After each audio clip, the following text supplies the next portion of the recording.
Good morning dear students. आज की class में हम हिस्ट्री का आपका नेक्स्ट टॉपिक डिस्कस करेंगे, द मराठा एज। तो स्टूडेंट्स, मराठा अम्पायर अपने आप में बहुत इम्पॉर्टेंट है एग्ज़ाम पॉइंट ऑफ व्यू से। इसमें कुछ ऐसे क्वेश्चन पूछे जाते हैं like third battle of Panipat for example, और क्वेश्चन आ गया कि छत्रपति का टाइटल किसको दिया गया था। ठीक है, तो ऐसे क्वेश्चन जो एग्ज़ाम में बन सकते हैं। तो स्टूडेंट्स, मराठा एज की शुरुआत होती है छत्रपति शिवाजी से। तो शिवाजी को छत्रपति का टाइटल क्यों दिया गया, ये आगे हम डिस्कस करेंगे। तो शिवाजी महाराज जो थे, basically they belong to Bhosale clan of Maratha. तो जो शिवाजी महाराज थे वो भोसले क्लैन से बिलोंग करते थे मराठा की। मराठा एम्पायर बहुत बड़ा था स्टूडेंट्स। आज की डेट का महाराष्ट्र हो गया, ठीक है, some part of Karnataka, Bijapur वाला रीजन हो गया, सम पार्ट ऑफ गुजरात, तकरीबन सारा गुजरात और महाराष्ट्र, ये कंप्लीट मराठा एम्पायर था। तो बहुत बड़ा था मराठा एम्पायर। ठीक है जी। शिवाजी के फादर का नेम क्या था? शाहजी भोसले। स्टूडेंट्स, शिवाजी के फादर का नेम क्या था? शाहजी भोसले, और मदर का नेम क्या था? जीजाबाई। तो एग्जाम में क्वेश्चन अगर पूछा जा सकता है कि शिवाजी के मदर का नाम बताओ, आंसर इज जीजाबाई। ठीक है जी। उसके बाद नेक्स्ट इंपॉर्टेंट पर्सन है दादाजी कोंडव। दादाजी कोंडव कौन थे? ये शिवाजी के फादर के, आप कह सकते हो कि जागीरदारी सिस्टम को संभालने वाले पर्सन थे दादाजी कोंडव। और ये शिवाजी को सिविल एंड मिलिट्री ट्रेनिंग देते हैं। ये शिवाजी को हर एक चीज़ सिखाते हैं कि कैसे हमने सिविल एडमिनिस्ट्रेशन करना है और कैसे हमने मिलिट्री रूल करना है, कैसे हमने वॉर्स बैटल्स लड़नी है। और यही दादाजी कोंडव होते हैं जो शिवाजी को गोरिल्ला वॉर टैक्टिक्स सिखाते हैं। गोरिल्ला वॉर टैक्टिक्स क्या होता है स्टूडेंट्स? लाइक छुप के अपने दुश्मन पे हमला करना, अपने दुश्मन के ऊपर छुप के वार करना, ठीक है, और अपने दुश्मन की सेना को लाइक परास्त कर देना, उसे कहा जा सकता है, आप क्या कह सकते हो,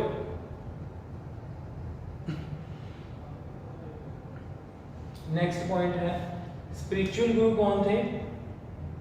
गुरु रामदास जी। तो गुरु रामदास जी जो थे इनके स्पिरिचुअल गुरु थे।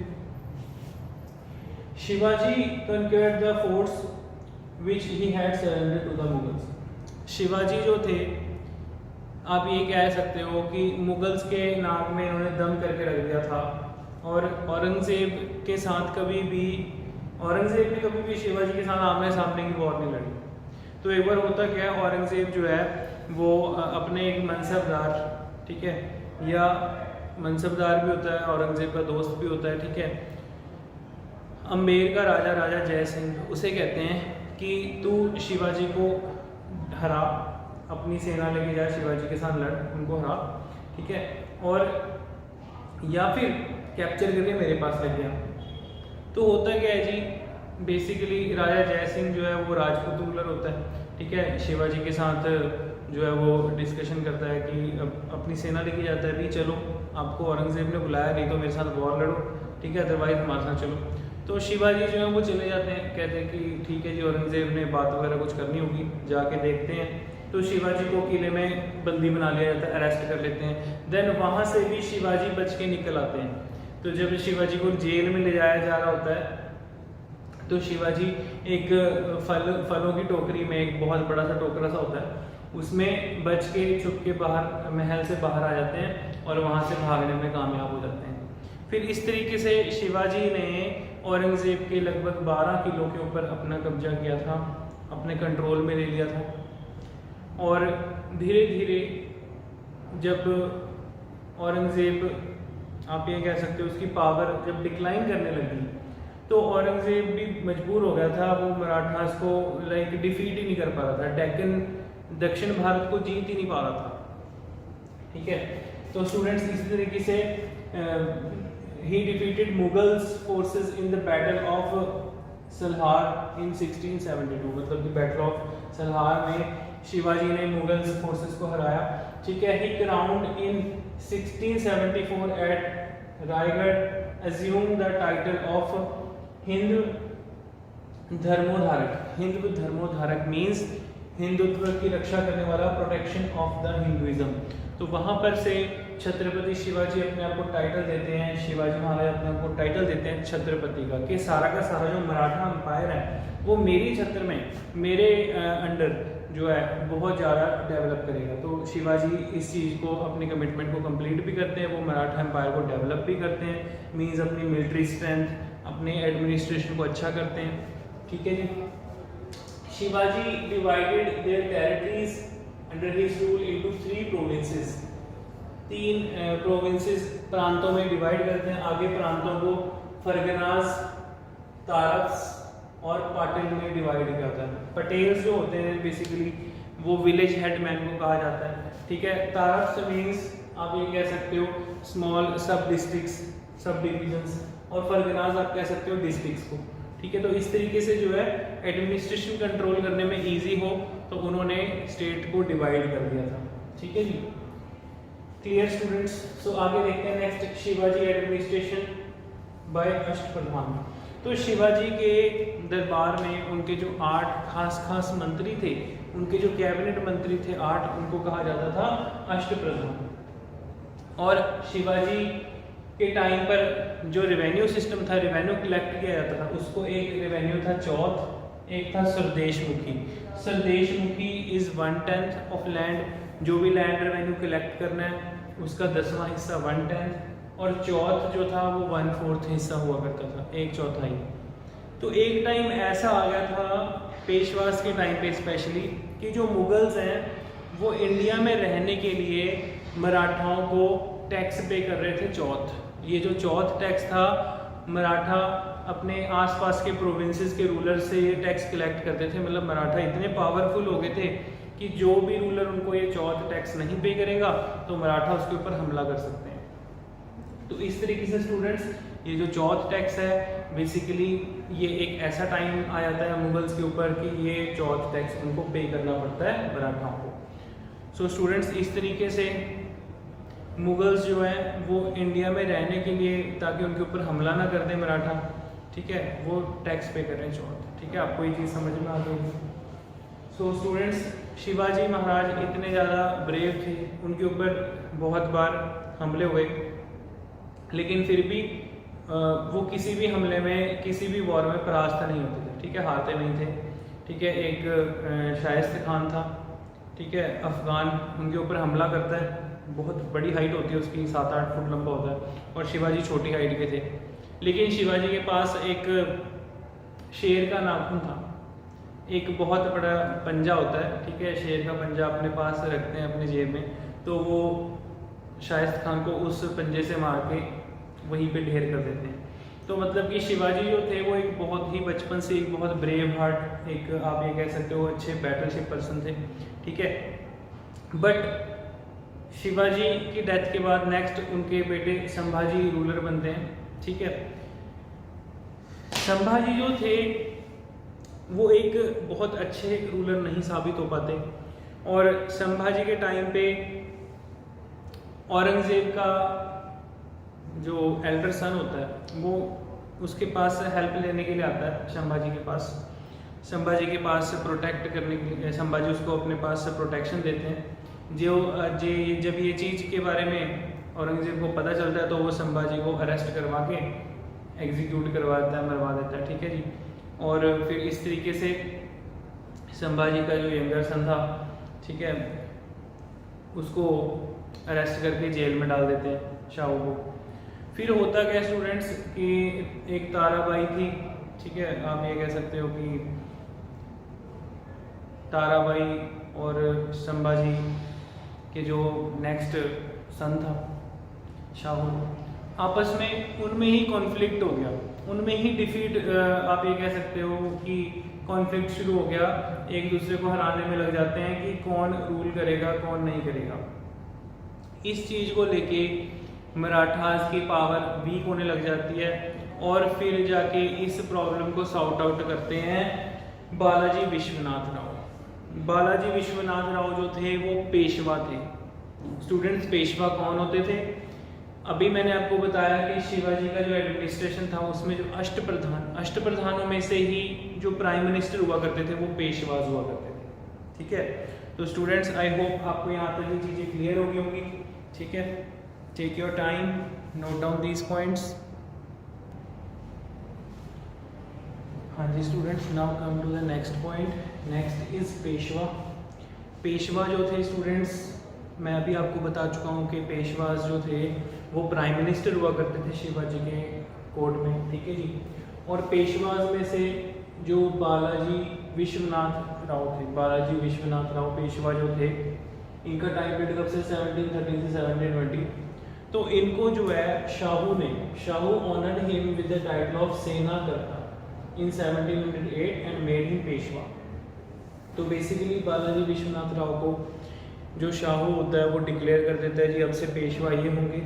और बेसिकली जो बालाजी विश्वनाथ राव थे, इन्होंने शाहू की हेल्प की थी जो ताराबाई थी उसके अगेंस्ट वॉर में, उसके अगेंस्ट जो कोल्ड वॉर चल रही थी आप कह सकते हो, ठीक है। वॉर इन द सेंस नहीं कि लड़ाई नहीं हो रही, ठीक है। जो ताराबाई जो उसकी स्टेप मदर है, ठीक है, जो अपने सन को राजा बनाना चाहती है, उसके खिलाफ जो कोल्ड वॉर होती है उसमें बालाजी विश्वनाथ राव जो है शाहू को सपोर्ट करते हैं और शाहू को जो छत्रपति का टाइटल है वो दिलवाते हैं, ठीक है जी। सो उस खुशी में शाहू जो है इनको ऑनर करता है, इनको सम्मान देता है और सम्मान में इन्हें सेनाकर्ता का टाइटल देता है। तो ये एक बहुत अच्छे आप कह सकते हो डिप्लोमेट साबित होते हैं, बहुत बढ़िया इनके रिलेशन रहते हैं इनके साथ, ठीक है, शाहू के साथ। और इसके अलावा इन्होंने अली ब्रदर्स की भी हेल्प की थी फर्रुखशियर को। फर्रुखशियर कौन था स्टूडेंट्स? हमने पढ़ा था कि फर्रुखशियर लेटर मुगल में एक राजा था, ठीक है जी। फर्रुखशियर को उसके पद से हटाने में, उसकी पोस्ट से हटाने में किसकी हेल्प कर रहे हैं? अली ब्रदर्स की भी हेल्प कर रहे हैं। तो इस तरीके से स्टूडेंट्स मतलब आप ये कह सकते हो एक बहुत बढ़िया डिप्लोमेट किस्म के पर्सन थे, ठीक है जी। Next is Bajirao, very important point. Bajirao का टाइम पीरियड है 1720 से 1740 के बीच में। डिफीटेड निज़ामुल मुल्क जो थे भोपाल का निज़ाम, ठीक है, उसको हराते हैं। बुंदेलखंड, भोपाल, ये सारा रीजन जीत लेते हैं, ठीक है। तो जो बाजीराव थे ये आप कह सकते हो कि आफ्टर शिवाजी कोई अगर मराठास में बहुत ही ज़्यादा ब्रेव, बहुत ही ज़्यादा एक्स्ट्रा ऑर्डिनरी कोई हुआ है तो वो बाजीराव हुए थे, ठीक है। So under his leadership Maratha compelled the Mughals first to give them the right to collect the chauth. मतलब कि इनके टाइम के अंडर मुगल्स की पावर बहुत ज़्यादा वीक हो गई थी और मुगल्स को फिक्स अमाउंट ऑफ टैक्स चौथ पे करना पड़ रहा था। चौथ मीन्स 1/4, 1/4, ठीक है। एंड सेकेंड थिंग कि जो बाजीराव थे ये भी बहुत ज़्यादा फेमस थे अपने गुरिल्ला वॉर टैक्टिक्स के लिए, ठीक है। आगे है स्टूडेंट्स बालाजी बाजीराव, ठीक है। बाजीराव का लड़का बालाजी बाजीराव, ठीक है, इसको नाना साहिब भी कहते थे। अब ये जो बालाजी बाजीराव है इसके टाइम पे थर्ड बैटल ऑफ पानीपत हो रही है। बहुत इंपॉर्टेंट क्वेश्चन है स्टूडेंट्स, एग्जाम में बहुत बार बच्चे कंफ्यूज हो जाते हैं। First battle of Panipat, second battle of Panipat and third battle of Panipat में। तो आपको पता होनी चाहिए कि पानीपत का पहला युद्ध, फर्स्ट बैटल ऑफ पानीपत कब हुआ था, ठीक है जी, 1526 में, बिटवीन बाबर एंड किसके बीच में? इब्राहिम लोदी डायनेस्टी में, ठीक है जी। तो जिसमें कि बाबर जीत जाता है और इंडिया में अपना मुगल एम्पायर स्थापित करता है, अपना मुगल रूल स्टार्ट करता है। Then second battle of Panipat कब हो रही है? 1556 में, बिटवीन अकबर एंड राजा हेमू, ठीक है जी, हेमचंद के बीच में। तो जिसमें कि हेमू का सर कलम कर देते हैं और अकबर जो है वो अपना एम्पायर, अपना जो कलानौर में उसका जो है राज्याभिषेक होता है तो अकबर को जो है रूलर डिक्लेयर किया जाता है नेक्स्ट मुगल एम्पायर का। और इसी तरीके से students third battle of Panipat कब हुई थी? 1761 में। वेरी इंपॉर्टेंट पॉइंट, एग्जाम में क्वेश्चन आ सकता है। 1761 में थर्ड बैटल ऑफ पानीपत होती है जिसमें कि मराठास को अपनी पावर पे बहुत ज़्यादा आप कह सकते हो घमंड हो गया था, बहुत ज़्यादा गुरूर था, क्योंकि एक टाइम ऐसा आया था 1761 से पहले मराठा एम्पायर दिल्ली तक रूल कर रहा था, मतलब महाराष्ट्र से लेके नीचे आप कह सकते हो डेक्कन के बॉर्डर से लेके नॉर्थ में दिल्ली तक सारा का सारा रूल जो था वो मराठास का ही था। तो होता क्या स्टूडेंट्स, बेसिकली इस थर्ड बैटल ऑफ पानीपत में मराठा हार कैसे जाते हैं। अहमद शाह अब्दाली जब अटैक करता है इंडिया पे, ठीक है, थर्ड बैटल ऑफ पानीपत होती है, तो अब्दाली के पास बहुत अच्छी क्वालिटी के हॉर्स थे, ठीक है, जो ऐसा माना जाता है कि जो अटक जो है वो अफगानिस्तान में अटक से लेकर कटक तक बिना रुके सफ़र कर सकते थे। तो बड़ी ये इंटरेस्टिंग बात है, अटक जो है वो अफगानिस्तान में है और कटक जो है वो उड़ीसा में, आपको पता होना चाहिए, ठीक है। तो ऐसा उस टाइम पे माना जाता है कि उसके पास जो हॉर्सेस थे इतनी बढ़िया क्वालिटी के हॉर्स थे जो अटक से कटक तक बिना रुके सफ़र कर सकते थे, ठीक है। तो उन हॉर्सेस की हेल्प से अहमद शाह अब्दाली जो है हमला करने के टाइम से पहले ही पहुंच चुका होता है। मान लो जैसे हमला होना एक दिन बाद, वो एक दिन पहले ही सुबह 3 बजे 4 बजे जो है वो पहुंच गया पानीपत में। अब होता क्या है, मराठे जो थे वो समझते थे हम बहुत पावरफुल हैं, किसी की हेल्प नहीं ली, ना ही किसी ने हेल्प की। लाइक मुगल्स तो वैसे ही सपोर्ट कर रहे थे अफगान्स को। मुगल कहते हैं हम तो वैसे ही दुखी हो रखे हैं इनको टैक्स पे करके, ठीक है जी। मुगल्स तो टोटली अफगान की साइड थे। सेकंड थिंग, ना ही कोई राजपूत रूलर से हेल्प मांगी, ना ही जो सिख रूलर थे उनसे हेल्प मांगी, और मराठा जो होते हैं इस बैटल को बुरी तरीके से हार जाते हैं। तो स्टूडेंट्स ये इतनी बड़ी मराठास की डिफीट थी कि मराठास की जो पावर थी वो एक किस्म से बहुत ज़्यादा कम हो चुकी थी, आप कह सकते हो खत्म ना के बराबर रह गई थी।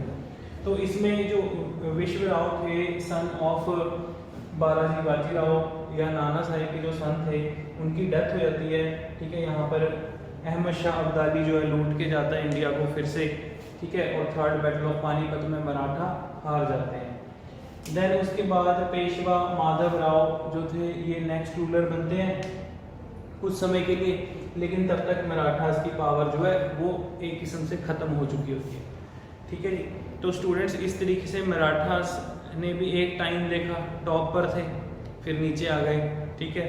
तो इससे आप क्या समझते हो, मतलब एक टाइम सबका आता है फिर वो नीचे आ जा रहा है। अब इसके बाद कौन आए थे, इसके बाद अंग्रेज आए थे, ठीक है जी। तो यूरोपियन पावर्स जो थी वो बहुत ज़्यादा पावर में आ चुकी थी, ठीक है। अंग्रेज तो 1600 में आ गए थे, ये आप सबको पता ही है, ठीक है। 1609 में उन्होंने सूरत में अपनी फर्स्ट फैक्ट्री सेटअप कर लिया था, ठीक है। बट पावर में कब आए थे, तो पावर में अंग्रेज अब आए थे। तो स्टूडेंट्स आई होप आपको ये इंपॉर्टेंट पॉइंट पता चल गए होंगे। Note down these points. हाँ जी स्टूडेंट्स, आगे देखेंगे, नेक्स्ट देखिए शिवाजी के अष्टप्रधान के ऊपर हम डिस्कस करते हैं कि उनके जो दरबार में 8 खास मंत्री थे। तो पेशवा किसे कहा जाता था, पेशवा होते थे जो प्राइम मिनिस्टर या उनके फाइनेंस रिलेटेड देखते थे, पेशवास, ठीक है। तो इम्पोर्टेंट पॉइंट है, पेशवास ही बाद में जो है वो हेड बनते हैं, ठीक है। एक टाइम ऐसा आता है कि पेशवा पावर में आगे, आपने देखा भी, ठीक है जी। नेक्स्ट है सिरे नौबत और सेनापति किसे कहा जाता था, जो मिलिट्री कमांडर होते थे, जो मिलिट्री जनरल होते थे उसे सरे नौबत और सेनापति के नाम से जाना जाता था, ठीक है जी। मजूमदार कौन होते थे, मजूमदार या अमात्य। मजूमदार होते थे जो अकाउंटेंट हुआ करते थे, जो सारा लेखा जोखा सारा बही खाता देखते थे, ठीक है जी। वकनवीस कौन होते थे, या मंत्री भी नहीं कहते थे, वकनवीस होते थे जो इंटेलिजेंस ऑफिसर हो गए, ठीक है, उसके राजा के दरबार में जो राजा के खास सलाहकार हो गए, एडवाइजर हो गए, ठीक है जी। नेक्स्ट है सुरनवीस और सचिव कौन होंगे, मिनिस्टर ऑफ कॉरेस्पॉन्डेंट, ठीक है। लाइक जो आप कह सकते हो जो उनके इंटरनल अफेयर्स, जो उनके एडमिनिस्ट्रेशन, रॉयल चार्जेस, ये सब कुछ देखते थे, वो सचिव होते थे, ठीक है। दाबिर किसे कहते थे, दाबिर और सुमंता। दाबिर होते थे जो फॉरेन मिनिस्टर, या उनको सुमंता भी कह देते थे, ठीक है जी, फॉरेन मिनिस्टर्स। न्यायाधीश नाम से ही पता चल रहा है, न्यायाधीश कौन होते थे, एडमिनिस्ट्रेशन ऑफ जस्टिस, जिनका काम होता था न्याय दिलवाना, ठीक है, जिनका काम होता था अगर मान लो मराठा एम्पायर में किसी पर्सन के साथ कुछ इनजस्टिस हुआ है तो उसको जस्टिस प्रोवाइड करना, ठीक है। पंडित राव कौन होते थे? पंडित राव थे रिलीजियस अफेयर से रिलेटेड। ठीक है, पंडित राव कौन होंगे? जिनका काम क्या होगा कि जितने भी कोई भी लाइक कोई हवन, कोई यज्ञ, कोई भी रिलीजियस अफेयर, कोई भी रिलीजियस सेरेमनी आ गई, वो सब कुछ देखने का काम होगा पंडित राव का। ठीक है, तो ये इंपॉर्टेंट है स्टूडेंट्स, टेक योर टाइम, अच्छी तरह से देखो, समझ में आ गया। इनमें से एग्जाम में क्वेश्चन पूछे जा सकते हैं। ठीक है, तो स्टूडेंट्स अब आपको ये चीज़ें क्लियर हो गई हैं। ठीक है, इस वीडियो को आप बार बार देखिए, ठीक है, रिपीट करके, और इन टॉपिक्स की PDF फाइल मैं आपको ग्रुप में प्रोवाइड कर दूंगा। ठीक है, जो भी आपको डाउट आ रहा है तो आप वीडियो को बार बार रिमाइंड करके देखिए। ठीक है, और एग्ज़ाम पॉइंट ऑफ व्यू से जो इम्पोर्टेंट क्वेश्चन है वो हम डिस्कस कर चुके हैं। तो स्टूडेंट्स कई बार एग्ज़ाम में ये चीज़ें भी पूछ ली जाती हैं, तो आपको हर एक चीज़ अच्छे से क्लियर होनी चाहिए। सो स्टूडेंट्स, आई होप आपको लेक्चर समझ में आ गया होगा। Now we wind up our session. Thank you.